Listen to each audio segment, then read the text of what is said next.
Alors, nous continuons donc toujours notre chapitre 1 sur le droit, notre grand 1, et nous abordons le grand C, objectif. Dans ce grand C, on va déterminer à quoi ça sert ce droit. Il y en a plusieurs des objectifs, il y en a 4, d'accord? 4 principaux. Le premier objectif, c'est tout simplement de veiller à faire respecter les libertés. Voilà. On considère que les libertés des individus existent, on va les énumérer et de ce fait le droit va exister pour les faire respecter. Même si vous n'êtes pas le plus grand, même si vous n'êtes pas le plus fort en gueule, même si vous n'êtes pas le plus rapide, même si... Les libertés existent, je suis éligible à ces libertés, le droit est là pour que, attention, j'ai une espèce de coquille au-dessus de moi qui me protège. D'accord? Premier objectif, veiller à faire respecter ces libertés. Ensuite, le deuxième objectif, liberté, égalité, fraternité. Le deuxième objectif, c'est de vérifier à ce que chacun reçoit une protection identique. Que je sois né Trifouillis, monsieur de Trifouillis de je ne sais quoi, de truc muche, ou du schmoll dans mon HLM, qui que je sois, eh bien, j'ai des droits. Mes droits sont identiques. Ma protection va être identique. La loi est la même pour tous. J'en vois déjà qui ricanent en disant « Ouais, mais les politiques, machin ». On va rester sur les beaux textes de loi, offrir une protection identique pour tous. D'accord? L'esclavage n'existe plus. Le servage non plus. On considère que tous les individus d'une société doivent être protégés de la même manière. Le troisième objectif, c'est le fait d'encadrer la vie quotidienne. D'accord? Tout ce que nous faisons au cours de notre journée est encadré notamment de manière à édifier un système égalitaire. Vous voyez, par exemple, on critique beaucoup l'école française. De toute façon, en France, on critique toujours tout beaucoup. Mais l'école publique française et les écoles privées sous contrat ont mis un système que je trouve extraordinaire en place. C'est le fait que tout enfant qui est sur le territoire de la République française, qu'il soit français ou qu'il n'y soit pas, est de droit admis dans un système éducatif. D'accord? Tous les enfants du territoire ont droit à aller à l'école. Il ne reste qu'à voir les efforts que font toutes les communes pour scolariser le mieux possible. On va parler très joliment les enfants des gens du voyage. D'accord?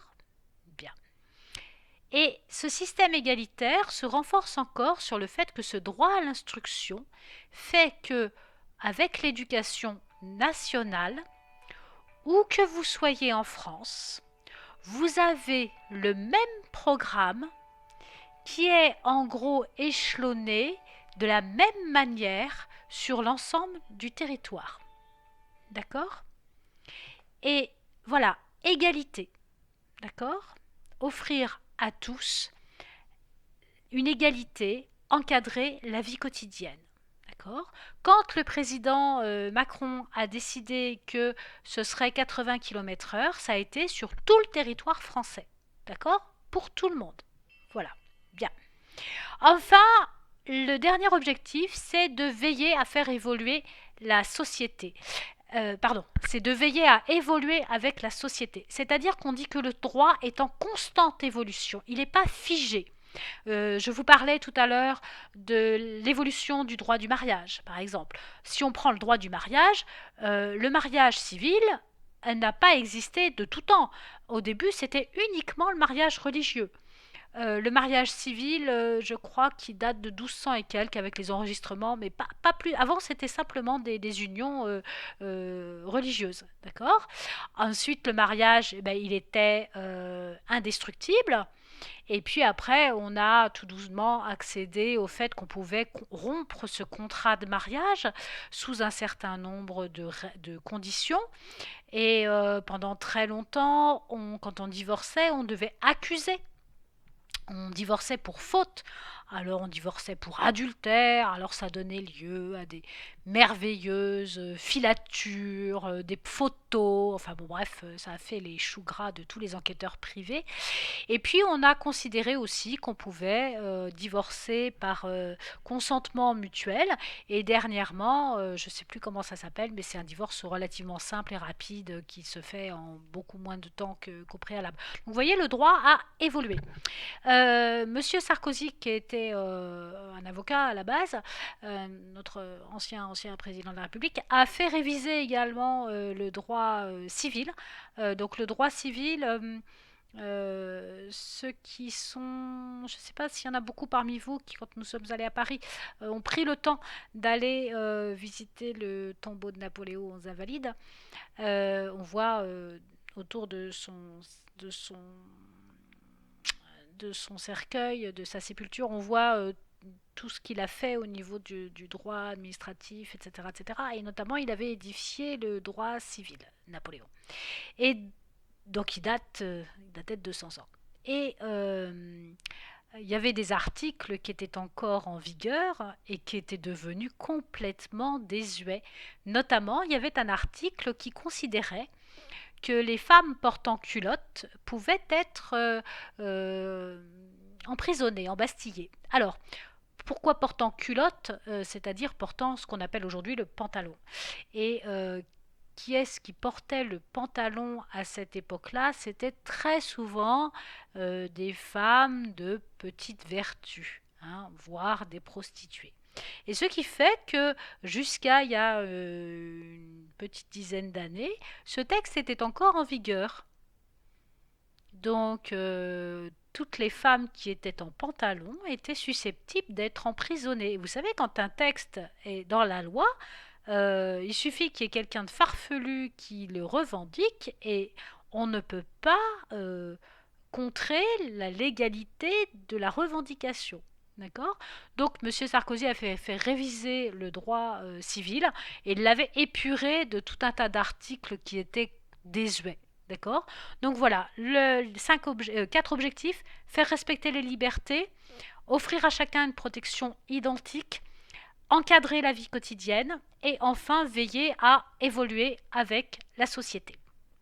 Bien, maintenant vous mettez grand D, s'il vous plaît, les caractères de la règle de droit. Alors, on dit que la règle de droit, elle est obligatoire, elle est générale, elle est permanente et elle est à finalité sociale. Je reprends, elle est obligatoire, mais même si on dit qu'il y a l'exception qui confirme la règle de droit, quand elle est dictée, elle est obligatoire. D'accord?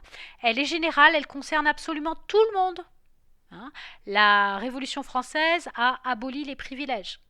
On le retrouve là-dedans. Bien. Elle est permanente, c'est-à-dire que c'est pas 2 semaines dans l'année, c'est du 1er janvier au 31 décembre et ça s'arrête pas. Et il n'y a pas non plus un moment dans l'année où il n'y a pas de droit. Voilà, là aujourd'hui on est dans une journée sans droit, vous faites ce que vous voulez, vous trucidez qui vous voulez. Non, la règle de droit, elle est éternelle, elle est instaurée à vie jusqu'à ce qu'on la destitue. Et elle est à finalité sociale. Le but du droit, c'est d'harmoniser d'harmoniser les relations entre humains. Alors on dit que la règle de droit, elle est objective, c'est-à-dire qu'il n'y a pas une règle de droit pour Nathalie Vieillard. Il y a une règle de droit pour les citoyens français qui sont dans telle ou telle situation. D'accord? Ça, c'est ce qu'on appelle l'objectivité du droit. C'est un immense, une immense toile de protection. D'accord? Et puis après, nous, en fonction de notre vie, nous évoluons et nous sommes sous ou pas sous telle ou telle loi. C'est ce qu'on appelle la subjectivité du droit. Alors, je vous ai fait un petit schéma. Vous voyez mon petit... Il est beau, hein, mon petit schéma. Alors, j'ai fait mon petit bonhomme. Mon petit bonhomme, je lui ai fait des pieds. Je ne sais pas si vous avez remarqué, mais hein, je m'améliore. Mon petit bonhomme, il évolue dans sa vie. Il évolue dans sa journée. Il évolue dans son âge. Il évolue dans son statut social. D'accord? Il évolue, pareil, le fait qu'il soit propriétaire ou locataire. D'accord? Et là, il y a plein de lois. Il y a des milliers de lois. En fonction de là où il est, il y a des lois qui s'activent ou qui s'endorment. D'accord? Je prends mon petit bonhomme. Mon petit bonhomme, il est en soirée. Il prend que de la camomille. Il est bien, mon petit bonhomme. Il sort de la soirée. Il est peut-être à pied ou en motorisé. Quoi qu'il en soit, dans ce cas-là, il est sur le code de la route, même quand on est à pied. D'accord? Il rentre chez lui. Il est peut-être en couple. Il a peut-être des enfants. Il est peut-être propriétaire ou locataire. D'accord? Il est mineur ou il est majeur. Vous voyez, à chaque instant de notre vie, nous avons des lois qui s'activent ou qui s'endorment. Et ça, les lois sous lesquelles nous sommes à un instant T, c'est le droit subjectif. Sub, ça veut dire soumis à. D'accord? Quand je suis là, actuellement, là, dans mon bureau, peinard, tranquille, je ne suis pas soumise au code de la route. D'accord? Mes enfants sont grands, hein? Je suis grand-mère, tout va bien. Là, en ce moment, je suis peinarde, ils ne sont pas là. Je ne suis pas soumise aux droits de la famille. D'accord? Quand mes enfants viennent, même s'ils sont majeurs, il y a des relations qui nous lient par les droits de la famille. D'accord? Mon petit-fils, si les parents sont là, il est sous leur responsabilité. Bien que tout un tas de choses qui sont chez moi incombent de ma responsabilité, si mon fils et ma bru me laissent mon petit-fils, dans ce cas-là, mon petit-fils est sous ma responsabilité entière. D'accord? Vous voyez, ça va évoluer. Bien. Alors, on va finir avec la notion des matières du droit. Alors, le droit, il y en a plein. Mais, on a considéré qu'on allait déjà faire deux grandes parties. D'accord? Le droit public et puis le droit privé. Deux gros tas. C'est le grand E, je vous ai dit ça, matière du droit.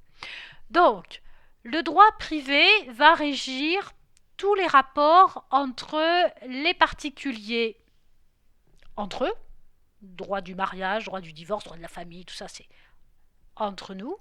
Et quand il y a particuliers, plus éventuellement des collectivités privées, mon propriétaire, comment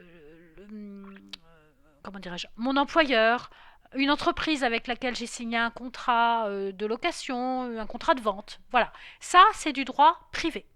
Bien. Alors on dit qu'il est civil ou commercial. Il y a deux grandes familles. D'accord? Donc, droit privé, civil, commercial. Commercial quand il y a des actes de commerce et tout le reste, c'est du civil. Mais on reviendra dessus. Et le deuxième axe de droit, c'est le droit public. Alors là, c'est dès l'instant où l'État rentre en compte. Que ce soit l'État vis-à-vis de lui-même ou que ce soit l'État et un particulier. D'accord? Donc là, dans ce cas-là, on est dans le droit public. Bien. Et on considère aussi que le droit peut être national ou international. Vous avez notamment le droit européen. D'accord? Donc, on va dire le droit français, le droit européen et le droit international. Voilà. Eh bien, écoutez, pour ce grand 1, nous avons terminé. Je pense que vous avez déjà pas mal de choses à ingurgiter. Je vous invite vraiment à profiter du temps dont vous disposez pour essayer de vous documenter, d'aller voir un tout petit peu plus loin que ce que je vous dis là, d'essayer peut-être de comprendre davantage les choses et puis bien sûr Vous n'oubliez pas de m'envoyer des questions par la boîte mail. À très bientôt. On reviendra après pour le grand 2. Au revoir.